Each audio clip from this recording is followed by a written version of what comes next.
Let go of analysis and labels.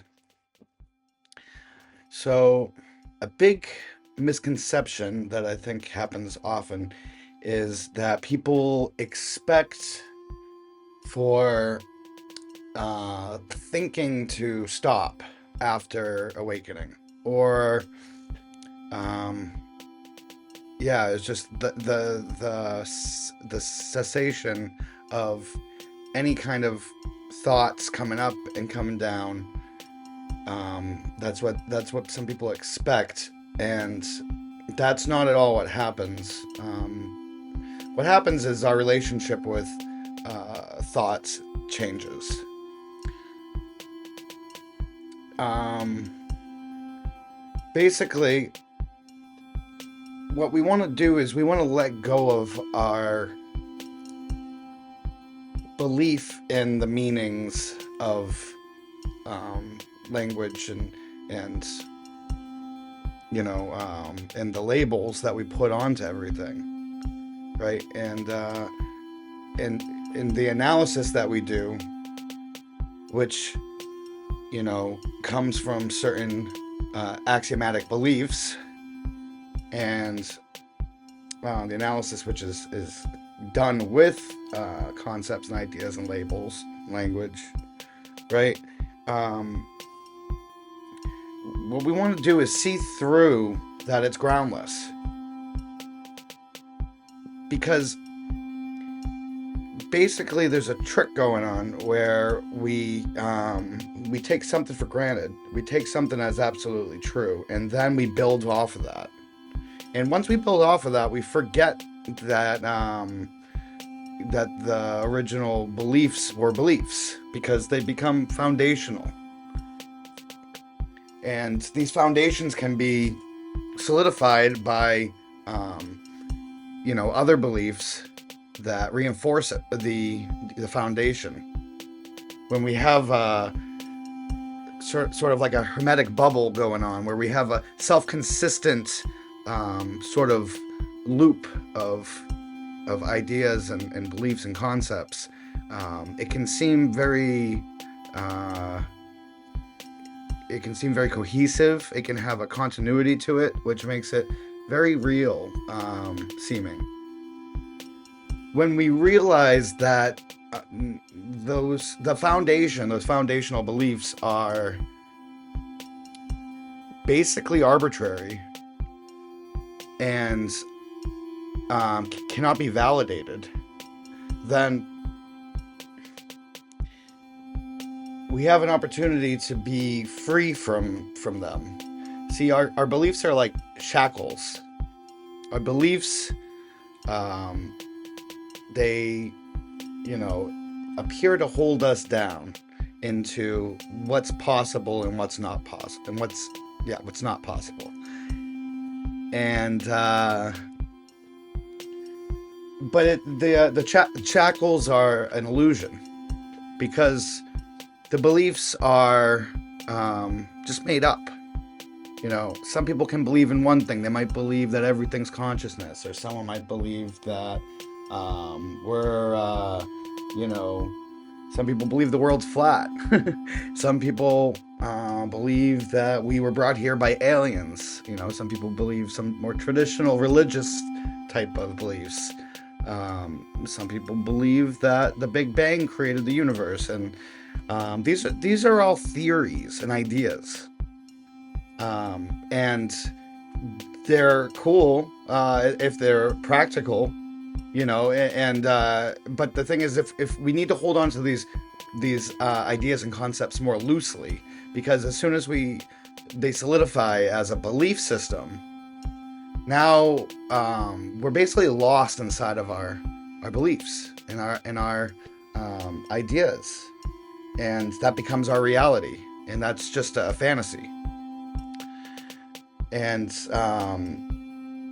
the tricky thing is, since we identify with this, with thinking and analyzing and beliefs and trying to figure things out with our thinking, because we're used to doing it like that,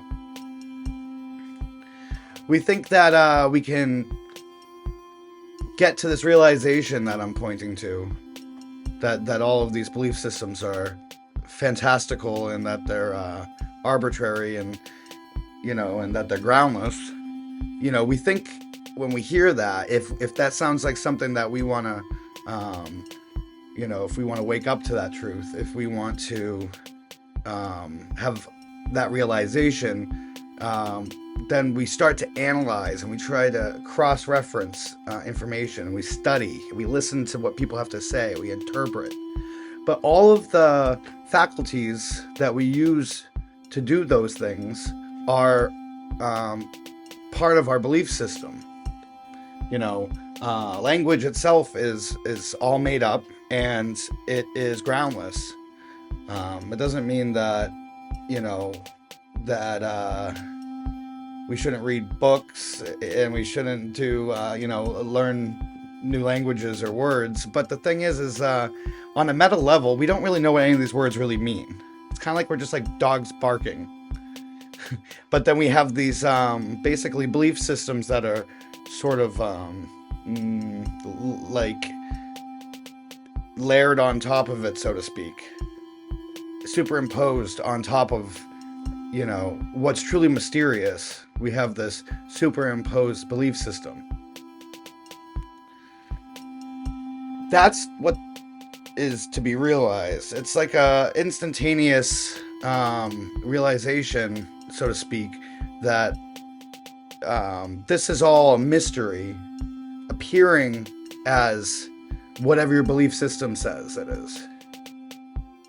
And when this realization happens, it doesn't mean that thinking doesn't continue. It doesn't mean that learning doesn't continue. But these are all appearances of the mystery. The mystery is appearing to learn. The mystery is appearing to, think. Is it really learning? Is it really thinking? We don't know. Because if we say we know, or we attempt to know, we're only going to do that through groundless, arbitrary, fantastical belief systems. So the relationship changes with our thoughts, but relationship's not really the right word, because there's no relationship when we see through this.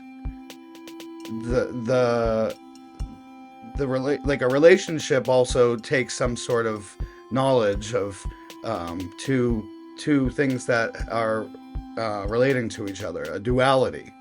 But when we realize that even the idea of two and things and interacting and to be in relation, all of these are just more words and ideas and thoughts. And even though we might continue to think that way, we notice, so to speak, that we don't actually know what's going on. On a meta level, this is just completely unknowable, and even that's saying too much. But the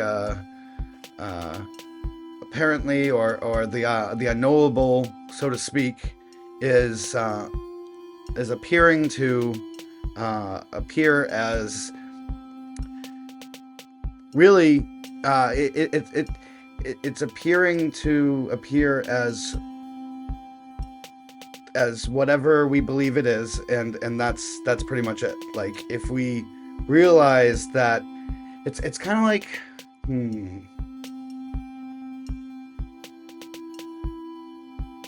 a clay that you can make out of it anything. You can make a world out of it, right? But the nature of, if we don't understand what the clay is made out of, then the world is made out of a mystery, and the mystery is appearing as the world. If that makes any sense. It's really this is when you start to point to non-duality, it really becomes hard to find really good analogies that don't break down at some point. But basically, Labeling in analysis is an illusion. When you put a label on something, it appears to function as a label that you understand, but that whole process is just an appearance. It's a mystery appearing as that process. If you like this video, then please hit the like button. If you want to see more content like this, then please subscribe. If you have anything you want to say, then please comment down below. If you know anybody who might like this, then please share it. And if you want to get notifications whenever I drop new content, then hit that little bell button. And I hope you have a great rest of your day.